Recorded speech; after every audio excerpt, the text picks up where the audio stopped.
আজি আহিলোঁ ল'ৰাৰ এনুৱেল ফাংচন আছিলে স্কুললৈ বুলি আহিলোঁ। ল'ৰাৰ এটাই ডিমাণ্ড আছিলে যে মা তুমিও যাব লাগিব মোৰ লগতে, গতিকে তাৰ লগত আৰু সি লগ ধৰিছে, মই আৰু নাযামনে, গতিকে তাৰ কথা মতেই আহিলোঁ। ৰাতিপুৱাৰ সকলো কাম বনখিনি কৰি মেলি ইয়াত তাৰ ফ্ৰেণ্ডছবিলাক আছে, সকলোৱে আহিছে। এজন আহিছে আৰ্মি ভেকশ্যন দিব, এজন ট্ৰেফিক পুলিচ, তেনেকৈ আহিছে আৰু বহুতকেইটা নানা ধৰণৰ ভেকশ্যন প্ৰতিযোগিতা আগবঢ়াম বুলি ইমান ধুনীয়াকৈ সাজি কাচি আহিছে, দেখিছেনে? কৃষ্ণাটো চাওকচোন আৰু একেবাৰে মৰম লগা। আনফালে আকৌ এইজনী পখিলাজনীক বহুত মৰম লগাকৈ সাজি কাচি আহিছে সিহঁতে, জানেনে? আৰু সিহঁতৰ লগতে মাকবিলাকৰ কিমান কষ্ট হৈছে এবাৰ ভাবি চাওকচোন। মাকবিলাকেওতো ৰাতিপুৱা সোনকালে উঠি সিহঁতক সজোৱা বৰাত লাগিছে আৰু যিখিনি কৰিবলগীয়া থাকে সেইখিনি কৰিছে, শিকাইছে, মিলাইছে। তাৰ লগতে স্কুলৰ মেমহঁতৰো জানো কষ্ট সাধনা জড়িত হৈ আছে, কাৰণ তেখেতসকলে সিহঁতক উলিয়াই আনিবলৈ চেষ্টা কৰিছে আৰু খুব ধুনীয়াকৈ সিহঁতে ওলাইও আহিছে। যেনেকৈ লাজ ভয়বিলাক অকণমান হ'লেও কম হৈছে সিহঁতৰ, সেইখিনি আৰু স্কুলখনলৈ খুব ভাল লাগিছে। এয়াই যে সিহঁতে ইমান সৰুতেই যে ইমান ধুনীয়াকৈ আগবাঢ়ি আহিছে। সিহঁতে আচলতেনো ভেকশ্যন কি জানিব জানো? একোৱে নাজানে। ভেকশ্যন মানে কি হয়, কেনেকৈ কি কৰে একো নাজানে।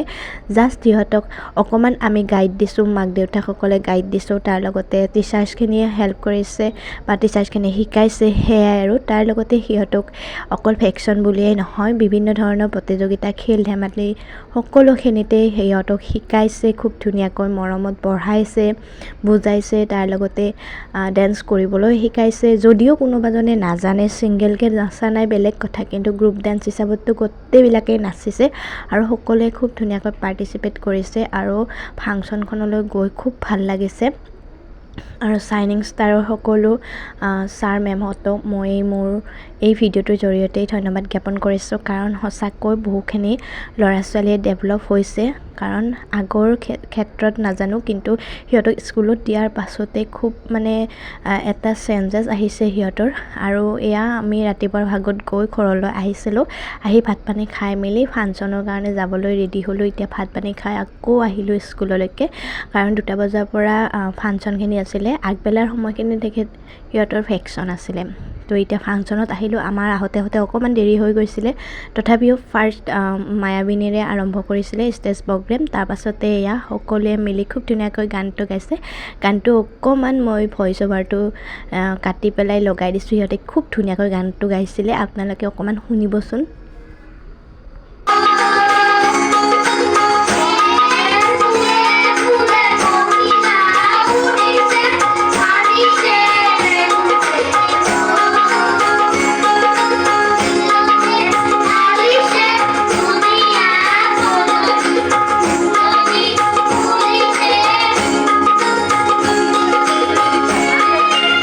স্কুলৰ ফাংচনৰ পৰা আহিলোঁ, আহি আকৌ ঘৰত সকলো কাম বনখিনি কৰি মেলি ভাত তাত খালোঁ, জানেনে?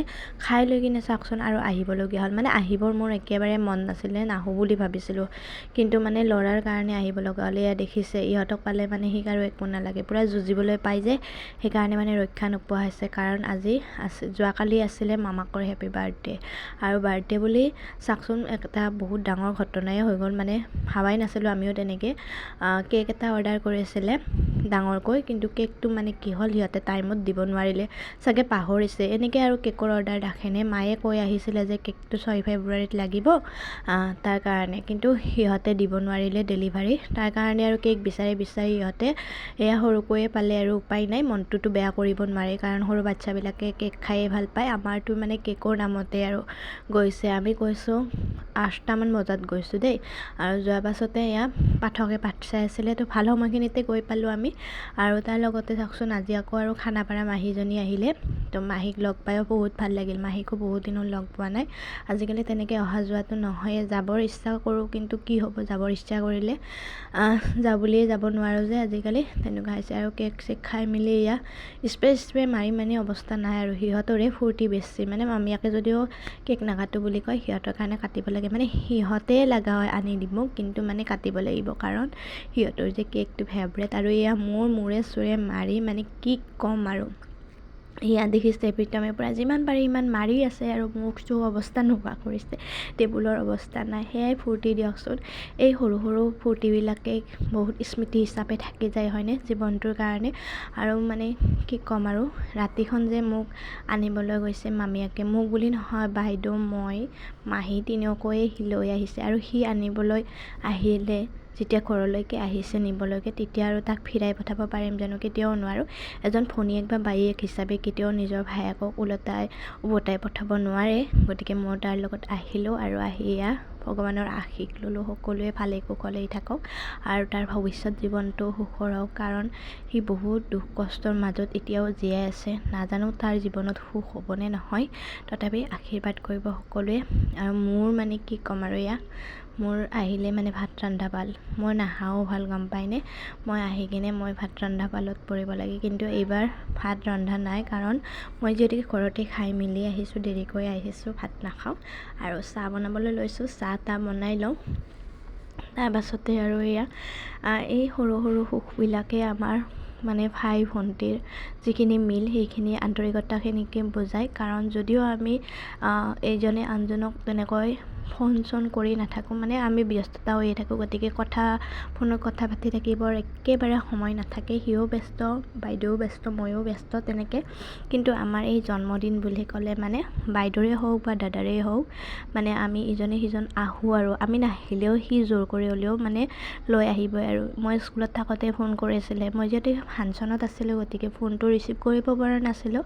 তাৰপাছত যেতিয়া ফোন কৰিলোঁ, ল'ৰাই বাৰ্থডে উইচ কৰিলে আৰু ল'ৰাক যেতিয়া ক'লে কেকৰ কথা, আৰু জানেই সৰু বাচ্ছাই কেক বুলি ক'লে ভালে পায়। আজিকালি সিহঁতেও জানে জন্মদিন মানে কেকটো মানে মেইন, আৰু এতিয়া মেইন হৈ গৈছে জন্মদিন বুলি ক'লে কেক। তো তেনেকেই আৰু আহিলোঁ, আহি ফূৰ্তিও লাগিলে, মাহঁতৰো ভাল লাগে, কাৰণ যেতিয়া আমি গোটেইকেইজনী ঘৰৰ পৰা ওলাই যাওঁ তেতিয়া ঘৰখন একেবাৰে খালী খালী হৈ থাকে। আৰু যেতিয়া আমি দুয়োজনী বাই ভনী আহোঁ, ল'ৰা ছোৱালীকেইটা আহে, সিহঁত আহিলে, সৰু বাচ্ছা যেতিয়া ঘৰত থাকে জানে ঘৰখন কিমান উদুলি মুদুলি হৈ থাকে। তাৰপাছতে এয়া চাহ উতলি আছিলে, তাতে আৰু গোটা আমুল তাজা ঢালি দিছোঁ, বোলো যিমান পাৰোঁ সিমান গাখীৰ ঢালি দিম, তাতে চাহকাপ খাই কিনে সকলোৱে কয় বাও বঢ়িয়া টেষ্টি হৈছে তেনেকৈ কয়।